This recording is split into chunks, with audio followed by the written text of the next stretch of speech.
সৎ মানুষ হিসাবে সেই ছাত্রজীবন থেকেই উনি খুবই নিষ্ঠাবান, সৎ এবং মানবদর্দী হিসাবে এই এলাকায় সবার কাছে পরিচিত। সন্দ্বীপের একজন গর্বিত সন্তান, সারা বাংলাদেশের আলোকিত মানুষ ডাক্তার ফাউজুল কবির খানের বাড়িতে পিছনে যে টিনের ঘরটি দেখতে পাচ্ছেন, এই ঘরে তিনি জন্ম নিয়েছেন। এখানে তার শৈশব কৈশোর কেটেছে।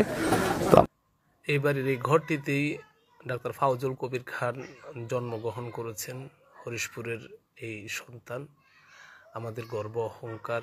আজকে তিনি বাড়িতে এসছেন, অনেক সচিবরা এসছেন, তো আমরা গর্ব করি আমাদের গর্বিত সন্তানকে নিয়ে। তিনি বাংলাদেশের একটা ইতিহাস হয়ে থাকবে, যেখানে ছোটোখাটো সরকারি কর্মকর্তাদের বিশাল অট্টালিকার দালান কোঠা থাকে, তার এই বাড়ি, জরাজীর্ণ ঘর।